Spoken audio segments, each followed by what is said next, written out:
हैदराबाद में आज की रात भारी गुजरने वाली है। असदुद्दीन ओवैसी हो या बीजेपी के राष्ट्रीय अध्यक्ष जेपी नड्डा, आज उन्हें नींद नहीं आएगी। कुछ घंटों बाद सूरज निकलेगा, ईवीएम खुलेंगी और तय हो जाएगा कि हैदराबाद का मिजाज किस पार्टी का होगा। जनता का जो भी फैसला होगा वो दो रास्ते बनाएगा, एक ओवैसी के किले को मजबूती देगा तो दूसरा तेलंगाना में बीजेपी की एंट्री के साथ साउथ में बड़ा स्कोप बना देगा। देखिए बीजेपी का मिशन तेलंगाना वाया हैदराबाद।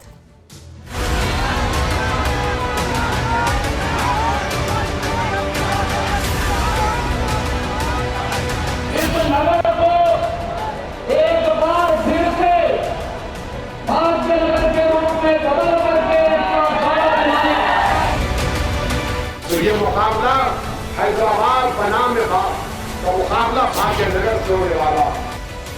बस चंद घंटों का इंतजार है। पूरा देश चुनाव के उन नतीजों को देखेगा जिसके लिए सड़क पर राष्ट्रीय स्तर के नेताओं ने ताकत झोंक दी। कमल खिले और कमल को ताकत मिले नहीं मैं करने आया हूं। चंद घंटों बाद ईवीएम खुलेंगी और देश में सियासी सनसनी बने ग्रेटर हैदराबाद नगर निगम में सियासी पार्टियों की किस्मत का फैसला सुनाएंगी। AIMIM निजाम तय करेगा या बीजेपी की साउथ इंडिया में एंट्री वाया हैदराबाद होगी। इसका फैसला 4 दिसंबर को हो जाएगा। जोर आजमाइश करने वाले राजनीतिक धुरंधरों की मेहनत का नतीजा निकलेगा। कुछ ही घंटों बाद तय हो जाएगा कि ओवैसी अपना किला बचाने में कामयाब हुए हैं या फिर बीजेपी के राष्ट्रीय नेता हैदराबादी निजाम का गढ़ ढहाने में कामयाब हो गए। ये चुनाव AIMIM और TRS के लिए शहर की सत्ता की लड़ाई हो सकती है, लेकिन बीजेपी के लिए तेलंगाना प्रदेश में एंट्री का टेस्ट साबित होगा। केंद्रीय मंत्री अमित शाह, बीजेपी अध्यक्ष जेपी नड्डा समेत उत्तर प्रदेश के मुख्यमंत्री योगी आदित्यनाथ का निगम चुनाव में ताकत झोंकना इसी एंट्री पास पर मुहर लगने से पहले की कवायद है। हैदराबाद का पारा हाई, प्रतिष्ठा की लड़ाई।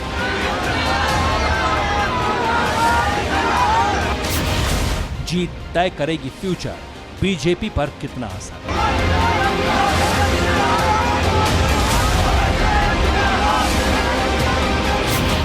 हैदराबाद से एंट्री मिलेगी, तेलंगाना की जंग लड़ेगी। परिकल्पना को साकार करने के लिए एक बार फिर से आपने दिखाया है।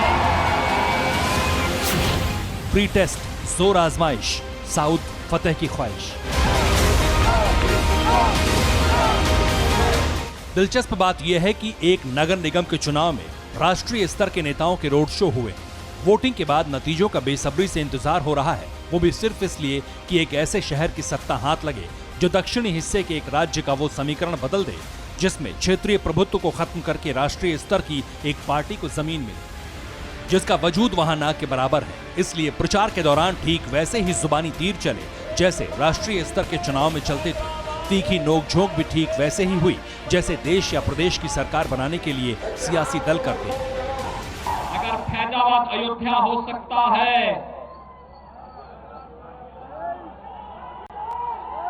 भाइयों बहनों, अगर इलाहाबाद प्रयागराज हो सकता है, तो हैदराबाद भी भाग्यनगर फिर से बन सकता है। और उसी भाग्यनगर के भाग्य को बनाने के लिए चुनाव है।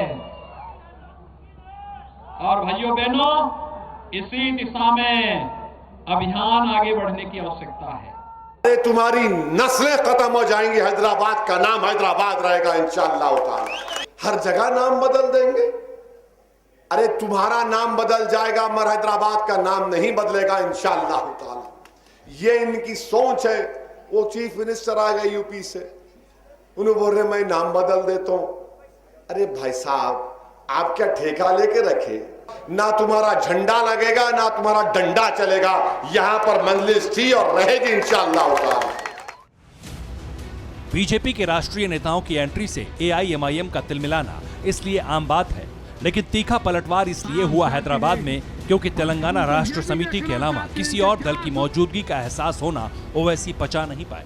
हालांकि यही स्थिति अगर विधानसभा या लोकसभा चुनाव में होती तो मुमकिन है AIMIM ऐसे ही तीखे प्रहार करती। बावजूद इसके जनता पर इससे कोई फर्क नहीं पड़ता, लेकिन अब फर्क पड़ रहा है क्योंकि हैदराबाद के निकाय चुनाव से बीजेपी के बिग एंट्री के संकेत मिल रहे हैं। वो समीकरण समझिए जिसे बीजेपी ने एंट्री गेट के तौर पर इस्तेमाल किया है। ग्रेटर हैदराबाद नगर निगम में कुल 150 सीट है। इसी हैदराबाद नगर निगम में 4 जिले शामिल हैं, जिसमें 5 लोकसभा और 24 विधानसभा शामिल हैं। जीएचएमसी से तेलंगाना की सियासत पर असर होगा। अगर बीजेपी इसमें जीत हासिल करती है तो इसे एक बड़ी कामयाबी के तौर पर भुना सकती है। इस जीत का फायदा बीजेपी को विधानसभा चुनाव और लोकसभा चुनाव में मिलेगा। यहां तक कि दक्षिण के उन राज्यों पर भी असर होगा जहां बीजेपी कभी मजबूत नहीं हो सकी।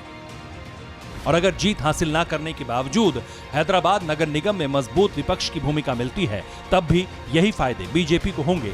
ऐसा क्यों, इसे भी देखिए। 2016 के जीएचएमसी चुनाव में टीआरएस ने 99 सीटें जीती थी। एआईएमआईएम ने भी सहयोगी बनकर 44 सीट हासिल की थी। 150 सदस्यीय निगम में 143 सीटों पर इन्हीं का कब्जा था।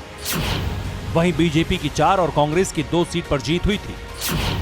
2009 में भी बीजेपी को 4 सीट पर ही जीत हासिल हुई थी। हालांकि बीजेपी को 10% वोट जरूर मिले थे, लेकिन हैदराबाद में लंबे समय से मजबूत विपक्ष की भूमिका किसी को नहीं मिली। इसलिए इस बार बीजेपी ने हैदराबाद में ताकत झोंक दी, जो एंट्री लेवल की जोर आजमाइश के तौर पर किया गया प्रयोग है। क्योंकि दक्षिण में कर्नाटक को छोड़कर बीजेपी का केरल, तमिलनाडु, आंध्र प्रदेश और तेलंगाना पर सीमित प्रभाव है, जहां लोकसभा चुनाव में गठबंधन की मजबूरी है। यही वजह है कि अब बढ़ते वोट प्रतिशत को बीजेपी अपना दायरा बढ़ाने के रूप में इस्तेमाल कर रही है। Bureau report, TV9 Bharatvarsh.